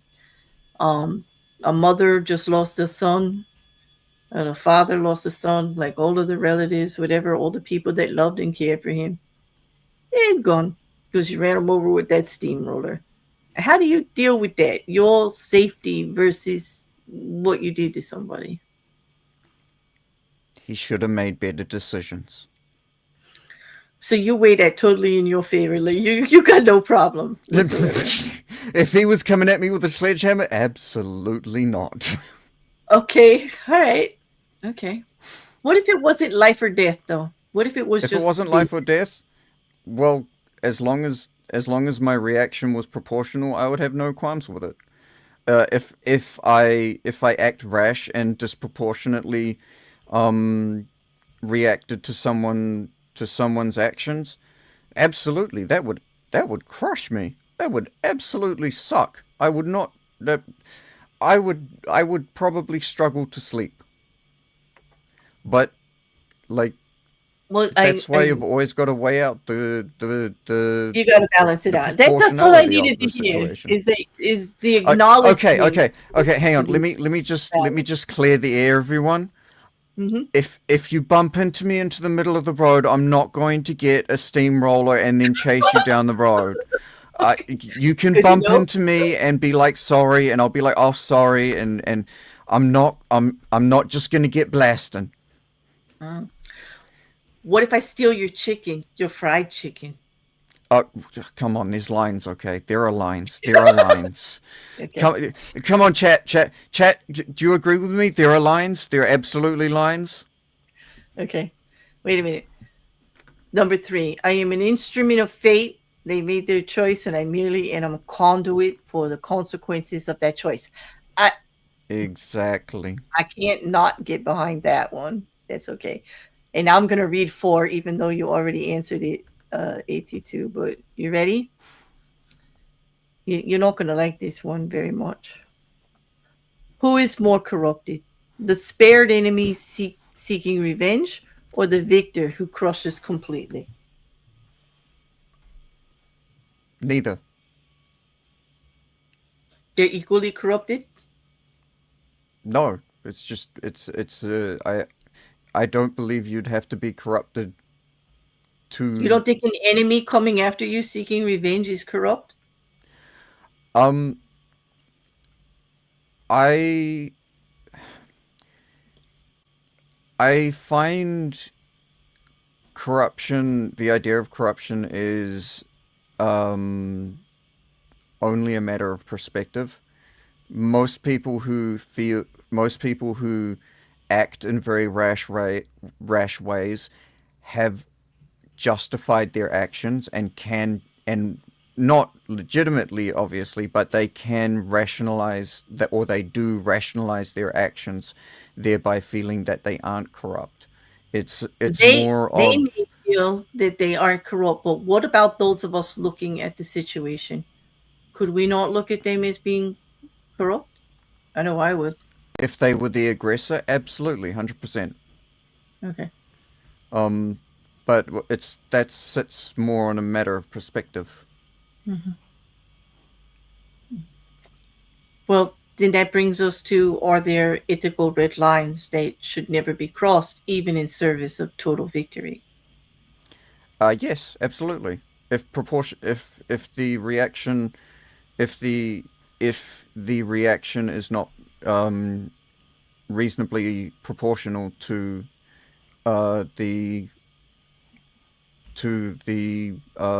stimulus, I guess, the action. Hmm. 82 says, for the corrupt question, after hearing it, I have to contend that the spirit enemy is more corrupt. When you depart on a journey of vengeance, you dig two graves, one for your target and one for yourself. That Yep. is a that is something I can Yes, get down that with. is Then, yeah. absolutely true. Mm-hmm. And by the way, Rocket Couch, um, the reason why uh, blowing up Alderan didn't work out very well is because they stopped at Alderan. Oh, oh my gosh. And Okay. that's my final answer. Oh, by the way, the chef in the chat, although some people are saying I can't touch your food ever, don't touch a man's food, the chef in the chat actually said I could touch the food anytime. And the chef's rule is final. So there you go. Ah, ah, No, ah. no, he said, no, he said you can touch his food. Let's be accurate here. He said, look, bring up the comment.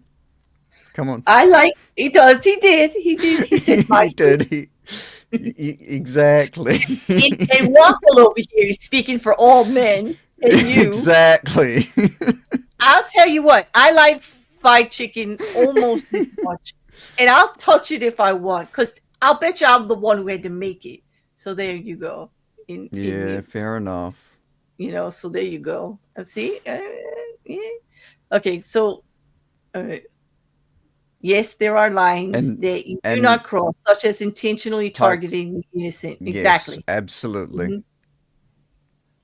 That's why even some of the hardest, like the mob, right? You don't go after women and children. Okay, like okay, Mhm. or don't do certain things. Like even gangs have, like cults and gangs have these rules and lines that you just do not cross, and we have them every day in society, right? Which is why this freaking law is so hard for me to deal with, because it goes against what is acceptable in society on a regular basis. We look as the aggressors in business, in success and all, as a negative thing.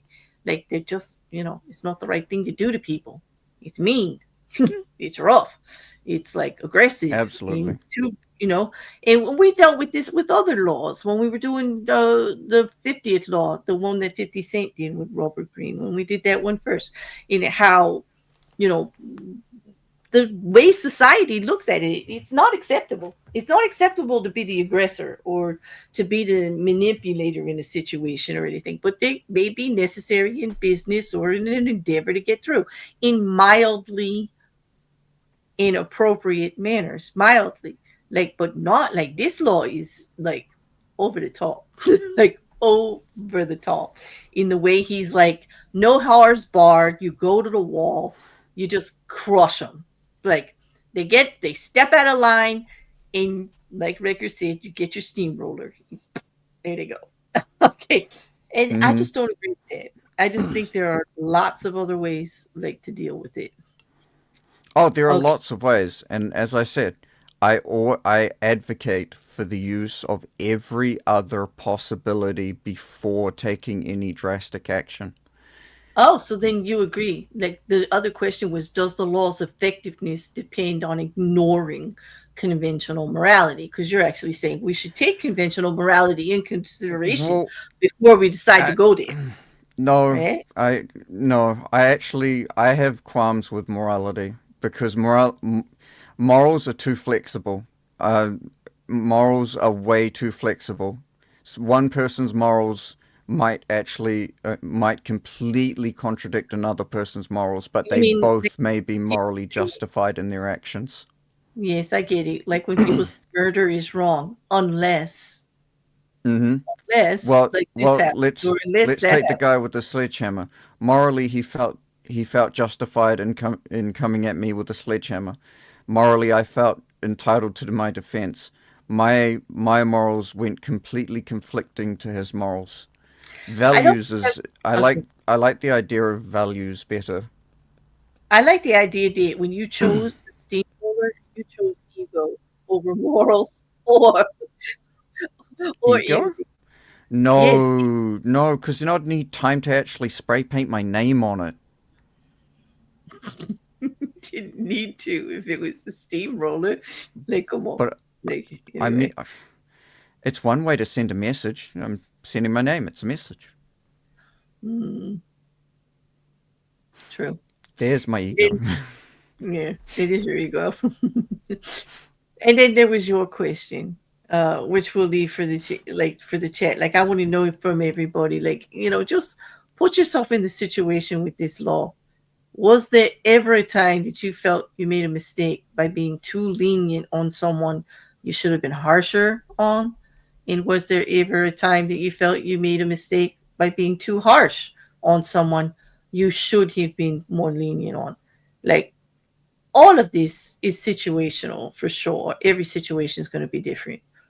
But the goal of this series was to apply it to everyday life. And at least I think that we could actually say by knowing about it and knowing that some people are going to use it, we can be prepared and maybe not challenge people too much, knowing their response might be a steamroller. And try to think of alternative ways besides total annihilation of somebody. Like, I'm just not comfortable with that because, like, you know, it's kind of simple for me. I wouldn't want anybody to do it with me.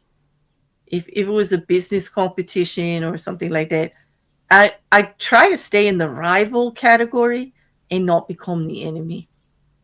Does Mm. that make any sense? Oh, absolutely. Yeah. Um, I conduct business that way, and in anything, even people that don't like me or pushing on me about something, even doing some nasty stuff.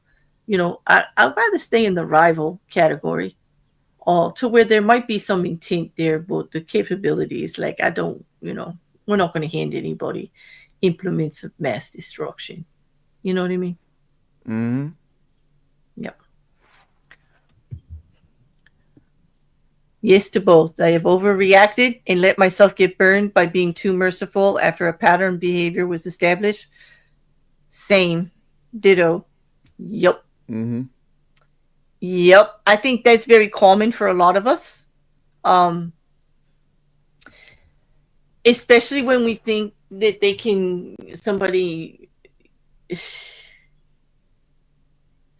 like we can change the situation, that perhaps we'll be the better person if we give them more of a chance or help guide them to better behavior in some way, and then we end up getting burned because, well, the leopard doesn't change his spots, you know, and a snake can't help but be a snake. Hmm. um, you know, I'm not really the best one to weigh in on that. I am a very untrusting person based on things that have happened to my, like, everybody kind of knows this. I'm very outgoing and all, and but as far as inner circle goes, like it's pretty small. Um, I almost always am looking for the other shoe to drop in almost every situation. Uh, it's not a really good way to look at things, you know. So I wouldn't be the best example there. There's some, you know, I would say that I got that way from not being harsher when I should have been. Because in what is that saying that people will treat you the way you let them? Mm-hmm. You know what I mean? Like if you let people do things that are not acceptable to you and it just keeps happening, you are actually just, encouraging it. There's no consequences or whatever. It becomes acceptable behavior, you know. Mm-hmm. And then it's kind of hard to pull it back, right? Yeah. Absolutely. Yeah. Right. Only as badly as you allow them. I got hard lines on respect in honesty. Um Yep. in my friends and in my personal relationships and even with like the relationships with my daughter, my grandchild, everybody. Even in business. I have dropped clients for minor lies or any any nod of disrespect in any way. Because they're hard lines with me in all of my relationships. I can get over anything if it's approached with honesty, pretty much. If there is like honest discourse about something, any kind of a problem. And as long because I believe that honesty is got a foundation of respect when but whoa, hmm, it's a hard one. It's a hard one. Apostate sister says yes to both, but more often I have been in situations where I don't know how to hold my boundaries in our communications because I was taught not to hold my own boundaries. That's a hard one. When your life experiences or your home situations and how you were raised has taught you to give in, to constantly sacrifice your boundaries to get along and to survive in that group, in a group setting, in something like it, that can become a lifelong struggle. I feel for you on that one. Yeah. Mm, definitely. I struggle with conflicts getting better the more of my early life I work through. Yeah, this is true. Yeah, and that's the thing with the boundaries. Like, I might overreact, whereas you might give in. Like I would overreact. Like we have like different situations. I was constantly fighting for my boundaries when I was younger.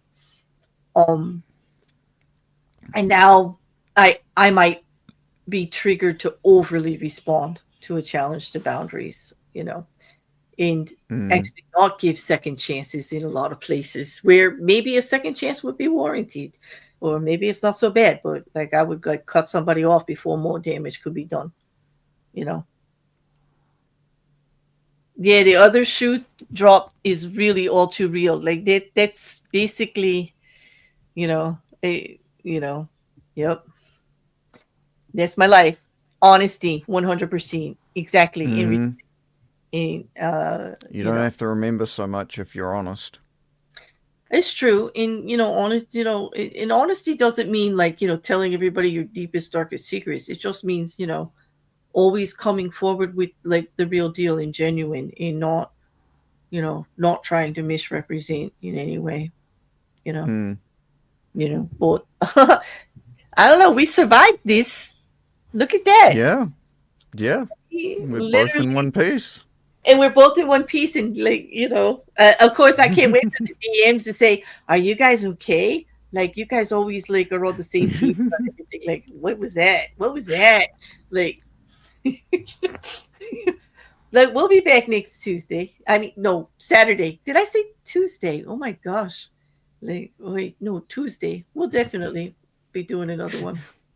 Yeah, we've got plenty. We're only on 15 of 48, you know. Yep. Uh, I wish I could get rid of the current client for ethical reasons. I left prior employment because of ethical reasons. My wife wasn't happy in the moment, but in the end, it worked out for us. You know what? You got it. I actually, that is a real 2025 struggle there, AT. And my heart goes with you because I've been in those ethical business situations where you're like, do I dump the client? It's a lot of money. Like, you got a mortgage, you got kids to feed, you got things you got to do, but you also got the reputation of your business and your willingness to actually do the business forever and how you feel about your job and what it represents. These are true modern problems that exist constantly, and I'm glad you navigated it. I'm glad you got through it. The steamroller record is his new handle for sure. So let's get that hashtag going. It, for once, I didn't drop the hashtag nomiker. Like, it's not out there because of me. It's you this time. Like, that's good. Mm-hmm. That's good. Everybody hit the comment section with it. Don't forget to hit your questions to hashtag streamroller record, like, in the comment section, and give a thought to some of the dilemmas of this, because I will give Rekkr a little bit of a nod that it will be necessary in some situations, but I don't find many. His situation No, was definitely a life-threatening type situation, that he was talking about, and that is probably the only one that I can think of doing it that way. yeah, I guess if they're trying to ruin your business. If they're trying to ruin your business, I think there's things you can do without total annihilation. Because, like, well, isn't it true that competition is healthy in business? It keeps us striving to do better. It There's keeps a, products improving. It keeps, I prices think fair. Like, competition is one thing. Another, a company actively trying to destroy your livelihood is another. well, it's true. I would say that there's no, that's the lines. Those are the lines. Respectful competition is healthy. Yes, AT. And thank Mm. you, all state sisters. I'm glad you were Oh, here. absolutely. Yes, I'm glad you were part of the conversation. I look forward to it. You know, you're actually, I have to confess, you're on my wish list. Actually, you and your sister, as to having a conversation with my library chats. I just don't know what subject yet. Well, I'll be approaching you soon because I just love the conversations you're having over there. And as you can see by this, I'm not afraid to have any of these conversations. I'm doing the 48 laws. Like, it's going to take me all year with Rekkr. And he's torturing me with it. He's torturing me. He's making me be aggressive. He makes me look at aggressive situations. He get on my moral high horse, my soapbox, Eh, but I am enjoying it very much. I hope I didn't harass you too much, Rekkr, with this one. Not at all. I found this very enjoyable. I actually really liked it. I It- I think I think everyone else enjoyed it as well. mm, I hope so. I did. I really did. Um, and look, I'm still in a good mood, which is a good sign. Like, Hmm. actually, I do hope to hear from everybody in the comments later if you give it some thought. We're always there to answer questions or whatever, and it does have the algorithm. And I got to do those YouTubey things, in Twitchy things, in Kick, and all of that. So don't forget to like and share, and please comment. Tell us what you like or you don't like about the series or anything else I do on my channel. We answer all of the comments. But Rekkr, you got a little bit more going on now that you're on break from university. Do you want to tell them? Yeah. Um, I I I mean, I'm working on a bunch of music. I I recent the one okay, so there's one really cool thing that I did. I've been working on this little 1 watt. I'm gonna nerd out for a bit, so bear with me here. All nerds welcome here, man. Um, Yeah. so for a number of years, I've been trying to build thing, this little 1 watt amplifier. It's a solid state Mhm. 1 watt amplifier. But I had an issue where it would make noise whenever you plugged headphones into it, because I wanted to be able to have it portable. So like, it's a guitar amplifier, so you can play your guitar anywhere. Plug your headphones into it, or plug it into like someone's cab or something like that. But it had this hiss, and I only recently figured out how to. No, it wasn't feedback. It was a hiss. It was a Yeah, really annoying. It was like, it was like, and yeah, and the volume would go really loud. But the annoying thing is, so here's the annoying thing. Um, if I put the circuit on a breadboard, none of the issues happened. It was perfectly fine. There was no hiss. I could plug my headphones in, worked perfectly fine. Plug it into a cab, worked perfectly fine. As soon as I put it on a actual board or something like that, as soon as I plugged my headphones in, it would be really loud and it would hiss. Um, so I only recently, uh, I'd been doing some more research into it recently since going back to uni, um, and I figured a way around it. Kind of, it's not ideal, but there's the thing. There's a couple components that you can add into the circuit that sort of brings the volume down a little bit, so you've only got a certain amount of volume, so it doesn't hiss. But whilst doing that, I also managed to, during a research session, uh, why do I feel dirty saying that? During a research session, a re- I was you shouldn't researching. though. I mean, come on, let your nerd flag fly. Like this is the uh, place for it. Like, I seriously. I I figured out a way that I could not only make it portable but also rechargeable. So now I've even managed to make uh, uh, a guitar pedal that uh, that is a 1 watt amplifier that's portable and rechargeable, and I'm going to be building them to sell to people.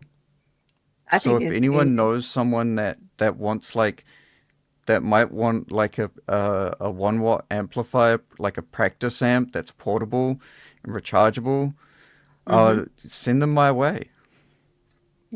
That would be pretty cool. I actually think that's really cool that you have two things that other like there's a lot of these pedal amps out there, right? Well, or they call them a pedal, right? Guitar pedal. But Yeah, there's a lot of you've guitar got pedals. Yep. two new things that they don't have, like the chargeable as a USB I C, have and no also idea. rechargeable batteries that last so long. Like Yeah, I have no I was idea. shocked Oh by the yeah, phone. and by the way, one charge lasted me about 17 hours, That's and amazing. that was with a battery that was only a third of the power that was going to be in there. Hmm. And the other little bit of news that you're back streaming now every day, yeah? Yes, I am also streaming again. I'm going to be streaming Until again February, right? until February. Yes, I'm going to be doing That's all sorts of. I'm going to do a variety of things. At the moment, I don't have my graphics card, so I won't be playing many games. So, but mhm. I'm going to be trying to do more music, and also some even music reviews and reactions to different kinds of music. Yeah, he started a react on the De La Soul album that he did Yes. yesterday. So go over to his Twitch and catch that. You want to drop your Twitch in the chat? I You Oh, got your Twitch up because we are streaming right now to YouTube. My Twitch, his Twitch, and Kick. Are you on your Kick also? Like, are I we like? actually remembered. Wow, wow, we are spreading ourselves all over the place, Yay. like honey butter. There we go. We're like everywhere. Mm, Well, all right. On that, we're gonna close it up. What is the last thing? What are we doing next week? What is our chapter about? On our chapter 60. chapter next week is chapter 16. Use absence to increase respect and honor. I Say don't that know. again. Use absence to increase respect and honor. Oh, okay. So it's like, pulling back. Okay, you know what? I could get in on this one. That sounds pretty good. We'll see. Yeah, that's a viable one. That might work for Yeah, them. I'll drop my channel in. Yeah, and you drop that in there. Yeah. So on that, uh, thanks everybody, and don't forget to, Yes. like I said, like, share, comment. I'll be back next Saturday. I'll be doing uploads during the week, a little bit here and there, but I don't really think I'm going to be live for the way. I'm going to really try to hold myself to this break for a little bit. During the Yeah, week, you it's been deserve it. really hard to schedule. It's been hard to schedule. It really has been hard to schedule.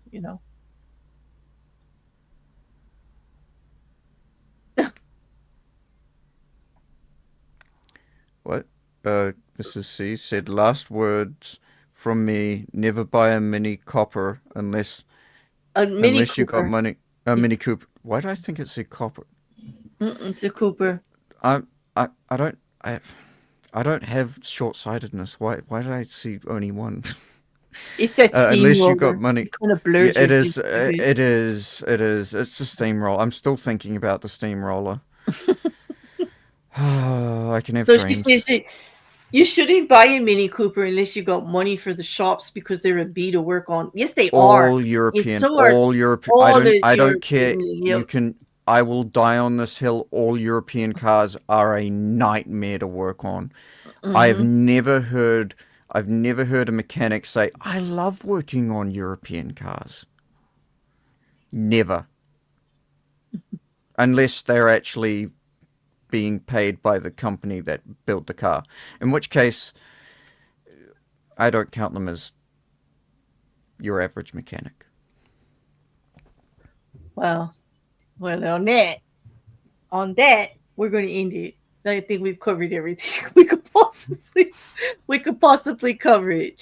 We are still uploading the life, the universe, and everything. We just did chapter 30. We've got one more release before the final chapter. We've got only two chapters left, and then we'll be on to book 4 of the Douglas Adams series. And we are looking for always to add new voices. This is a project close to my heart where we are getting voices from all communities all over to read parts of chapters for Douglas Adams books, to expand reading for pleasure and literature. And it's just one of my favorite sci-fi books. He's a great author. So anyone who's interested, just hit us up, send us a DM or a message or a comment or whatever. It's open to everybody. You need no experience, just a mic and an ability to record. Rekkr's an awesome audio engineer. He's taught me a lot. Most of the editing I could do myself now, but I assure you, we can make just about anything work, right, Rekk? I mean, Yes, on that, absolutely. we'll be back next week. Thanks Yep. everybody. Thanks for hanging out with us. This was a good Cheers. one. All right. Good night, all. Absolutely. Good night.